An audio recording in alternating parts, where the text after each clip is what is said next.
কনটেন্টের শুরুতেই একটা জিনিস পরিষ্কার করে রাখা ভালো যে নাথিং এগেইনস্ট তানজিদ তামিম।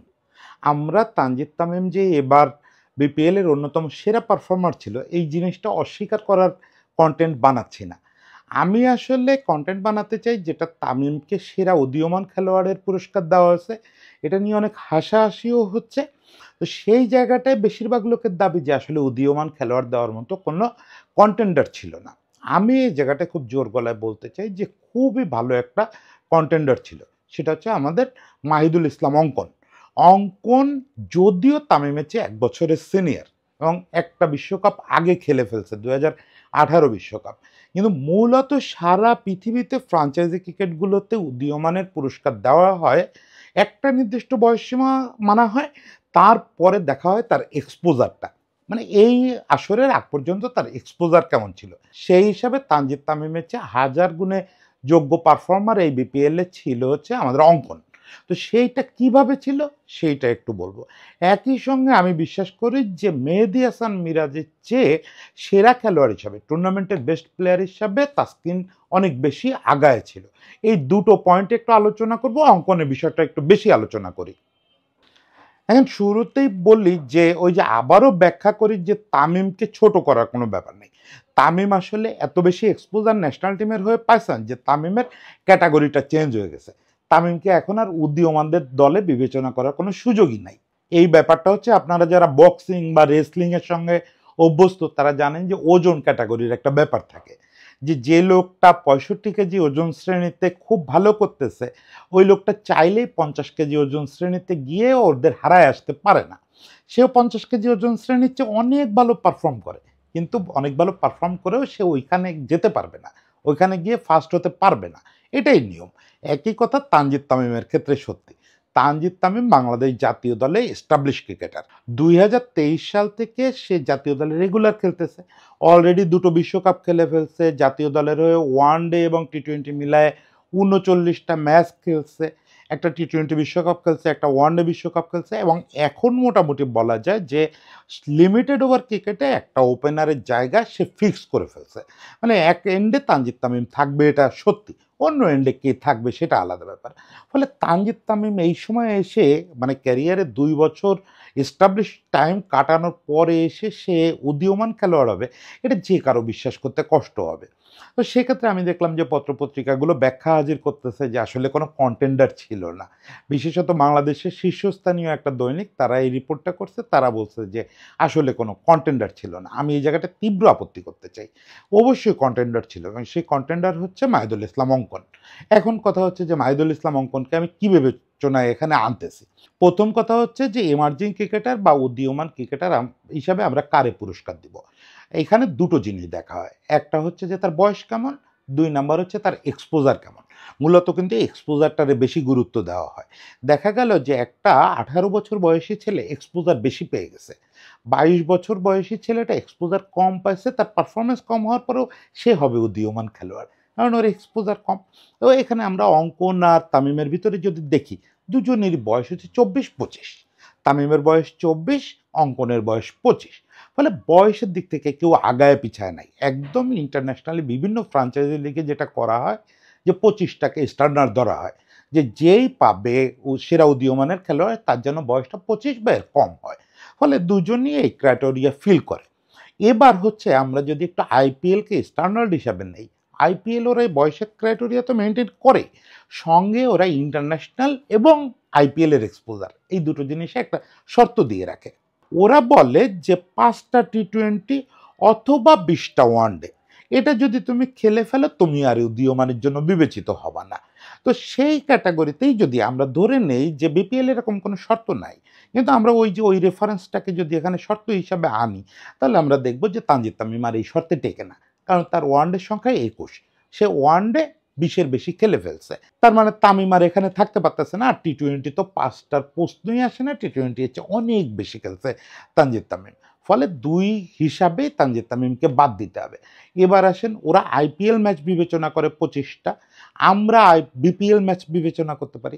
আমরা বিপিএল ম্যাচ যদি দেখি, তাও তানজিদ তামিম ২৬টা বিপিএল ম্যাচ এই বছরের আগেই খেলে ফেলছে। ফলে আপনি টি-20 বিবেচনায় নেন, ওয়ানডে বিবেচনায় নেন বা বিপিএল বিবেচনায় নেন, এক্সপোজারের দিক থেকে তানজিদ তামিম একজন সিনিয়র খেলোয়াড়, তাকে উদীয়মান ভাবার কোনো সুযোগ নাই। বিপরীতে অঙ্কনের এক্সপোজার যদি দেখেন, অঙ্কন হচ্ছে 2018 আন্ডার-19 ওয়ার্ল্ড কাপ খেলছে, মানে তানজিদ তামিমদের আগের ওয়ার্ল্ড কাপটা। তানজিদ তামিমরা জিতলো তো 2020 ওয়ার্ল্ড কাপটা, তার আগের ওয়ার্ল্ড কাপটায় অঙ্কন খেলছে, কিন্তু অঙ্কন ওদের চেয়ে মাত্র 1 বছরের বড়।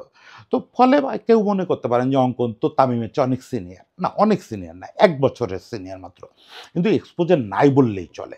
সে বিপিএল ম্যাচও খুবই কম খেলছে এবং টেস্ট খেলছে মাত্র একটা। সে ওয়ানডে বা টি-20 এখনো খেলে নাই। সবচেয়ে বড় কথা যে অঙ্কন এখনো পর্যন্ত ঘরোয়া ক্রিকেটেও সে অর্থে এক্সপোজড ক্রিকেটার না। মানে অনেক ক্রিকেটার থাকে না, যে ধরেন ওই যে পারভেজ হোসেন ইমনের কথা যেমন আপনি ভাবতে পারেন, যে ওরও ইন্টারন্যাশনাল ম্যাচ খুব বেশি না, কিন্তু অলরেডি অনেক দিন ধরে লাইমলাইটে আছে। যে ঘরোয়া ক্রিকেটের পারফরমেন্স ও মুখ তো মুখ মিলায় পারভেজ হোসেন ইমনরে আপনার মনে হবে যে ও আছে। অঙ্কনের ব্যাপারটা কিন্তু তা না। অঙ্কন কোনো একটা ফরম্যাটে ঘরোয়া ক্রিকেটে খুব সেটেলড খেলোয়াড় না। সে কেন টেস্ট দলে ডাক পাইছিল এটা নিয়ে আমার এখনো বিস্ময় আছে। তার ফার্স্ট ক্লাস ক্রিকেটে ব্যাটিং অ্যাভারেজ মাত্র 30, তার তো টেস্টে ডাক পাওয়ার কথা না। তারপরেও কি এক অদ্ভুত কারণে, বা এটা সত্যি যে অঙ্কন ভালো কিপার, সেই জন্য হয়তো ডাকা হয়েছিল। মোটমাট সে ঘরোয়া ক্রিকেটের তেমন কোনো এক্সপোজড খেলোয়াড় না, মূলত তার বিপিএল পারফরমেন্স দেখলে আপনি টের পাবেন। এ যাবৎকালে অঙ্কন কোনো দিন কোনো বিপিএলে একটা আসর জুড়ে 131 স্ট্রাইক রেটের উপরে ব্যাট করতে পারে নাই। একবারই সে 131 স্ট্রাইক রেটে ব্যাট করছে, বাকি 3বার তার স্ট্রাইক রেট ছিল 100, 108 আর 110। বুঝতে পারতেছেন, 100, 108, 110 এই স্ট্রাইক রেটের যে ব্যাটসম্যান ব্যাট করছে, সেই ব্যাটসম্যানকে বিপিএলেরও কোনো তারকা বলা যায় না। মানে এবার বিপিএল দিয়ে অঙ্কন আসলে পরিচিত হলো। এখন আপনি যদি টি-20 দলে অঙ্কনকে ডাকেন, যেটা টেস্ট দলে ডাকাটাকে আমি ডাকাই ধরতেছি না, ওই যে খেলছে ওটা একটা অদ্ভুত ঘটনা। এখন যদি আপনি অঙ্কনকে এক্সপোজার দেওয়া শুরু করেন, তাহলে সেটা নতুন করে সে আলোচনায় আসলো। তাহলে আমি মোটামুটি মনে হয় প্রুভ করতে পারছি যে অঙ্কন সত্যিকারের এমার্জিং ক্রিকেটার। এইবারের বিপিএল দিয়েই তার এমার্জিংটা ঘটলো। তার উদীয়মানের যে উদয়টা, এই উদয়টা এবার বিপিএল দিয়ে ঘটলো। সেটা কেমন ঘটলো দেখেন, এবার বিপিএলে অঙ্কন 12 ইনিংসে 316 রান করছে। সে রান করার দিক থেকে 13 নম্বরে আছে। এটাকে আপনার মনে হতে পারে বেশ কম, কারণ আমি তো আলোচনা করতেছি তানজিদ তামিমের সঙ্গে। তানজিদ তামিম হচ্ছে রান করার দিক থেকে 2 নম্বরে না 3 নম্বরে আছে। ফলে তার থেকে 13 নম্বর তো অনেক পিছনের ব্যাপার। কিন্তু ব্যাপারটা এরকম না। ব্যাপারটা হচ্ছে, প্রথমেই বলছি যে তানজিদ তামিম উপরের ক্যাটাগরিতে, তানজিদ তামিমকে নিয়ে আরেকটু আলোচনা পরের ক্যাটাগরিতে আমি করব। তানজিদ তামিম এই এমার্জিং ক্যাটাগরিতে আলোচনাই আসবে না।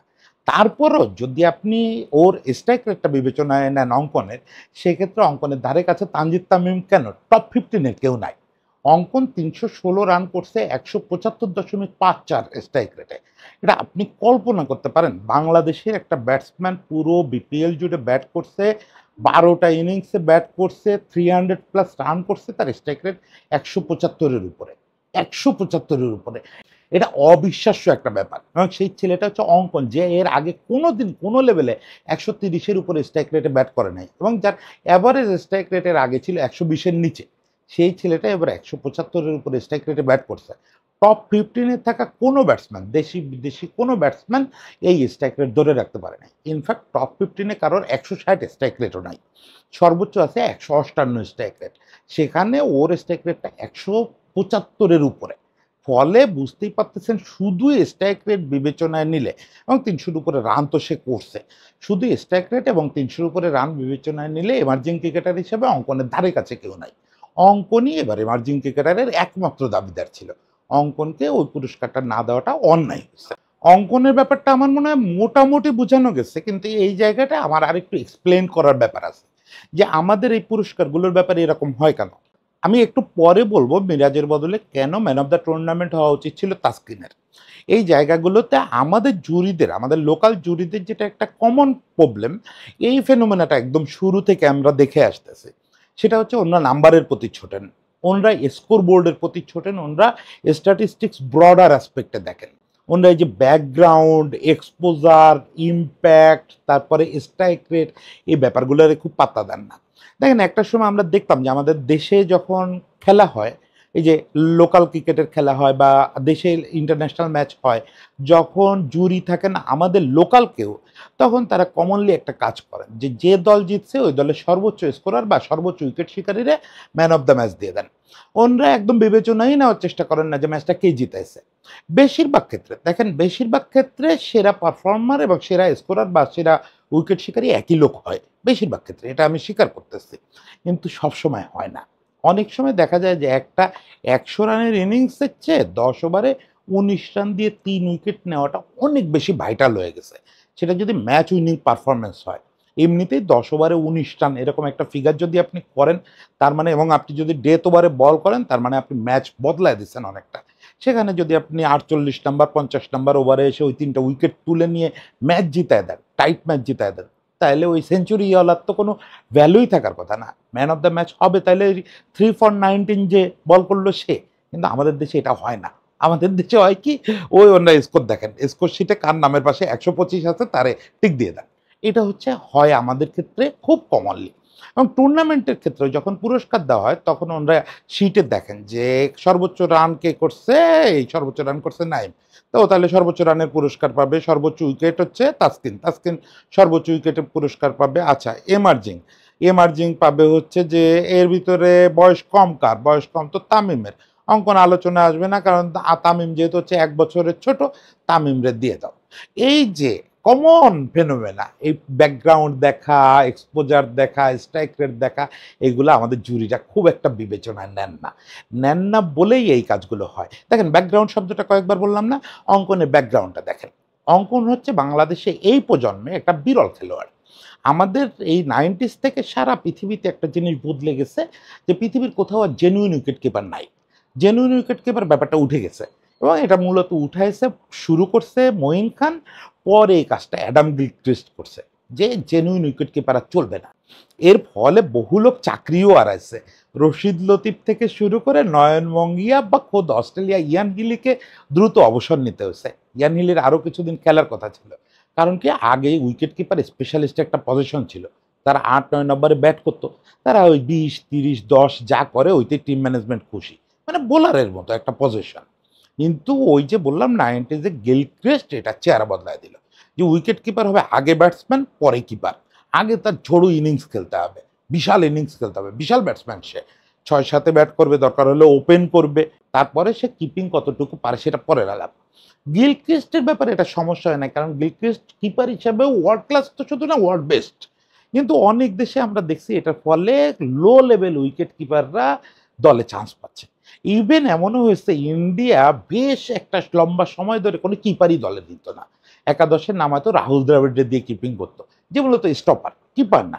এটার ফলে পৃথিবী জুড়ে তরুণ খেলোয়াড়রা শুধু কিপিং এবং স্পেশালিস্ট কিপার হওয়ার যে প্রবণতা ওইটা থেকে সরে আসছে।